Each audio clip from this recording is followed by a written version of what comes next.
नमस्ते, स्वागत छ यहाँहरूलाई सेफ सुनी युट्युब च्यानलमा। आज म हजुरहरूलाई भटमासको बिरौला बनाएर देखाउँछु।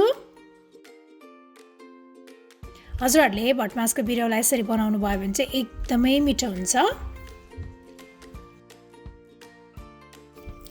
भटमासको बिरौला बनाउन एकदमै सजिलो पनि छ। यसको लागि हामीलाई चाहिन्छ रातभर भिजाएको भटमास। यो भिजाएको भटमासलाई हजुरहरूले हल्का बोइल गरेर लिनु भए पनि हुन्छ। मैले चाहिँ यहाँ बोइल नगरिकन बनाउन गइरहेको छु। सबैभन्दा पहिला मैले यहाँ प्यानमा तोरीको तेल तताउन राखेँ। हजुरहरूले यसमा घिउ पनि युज गर्न सक्नुहुनेछ। तेल तातिसकेपछि मैले यसमा 1 सानो चम्चा 5 फोरन फुराउन राखेँ। त्यसपछि मैले यहाँ राखेको छु तेजपत्ता अनि सुकेको खुर्सानी। अब यसमा यो भटमास पनि राख्ने। भटमासलाई चाहिँ राम्रोसँग चलाउने।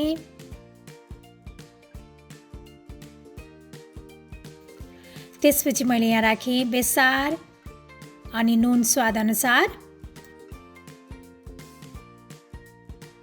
सबैलाई राम्रोसँग मिक्स गर्ने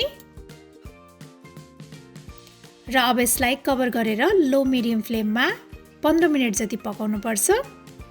त्यसपछि मैले यहाँ प्यानमा चाहिँ 1 ठुलो चम्चा तिल राखेको छु अनि त्यस्तै जिरा, धनिया अनि थोरै टिमुर राखेको छु। टिमुर चाहिँ अप्सनल हो।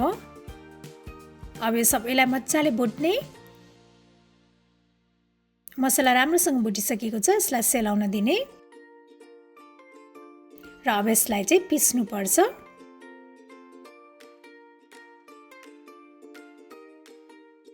हाम्रो यो बिरौलाको लागि चाहिने मसला पनि रेडी भइसकेको छ। त्यसपछि यो भटमासलाई एकपटक चेक गरौँ।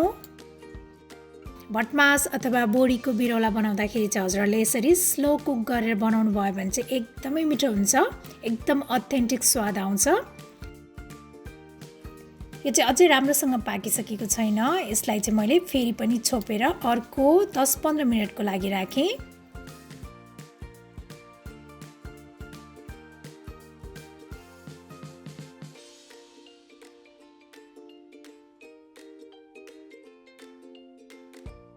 यतिको भएपछि यो भटमास चाहिँ लगभग पाकिसकेको छ।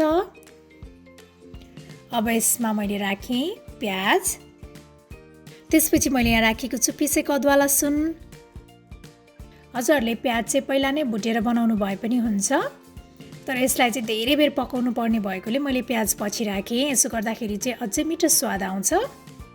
र अब यसलाई चाहिँ अर्को 7-8 मिनट जति फेरि पकाउनु पर्छ।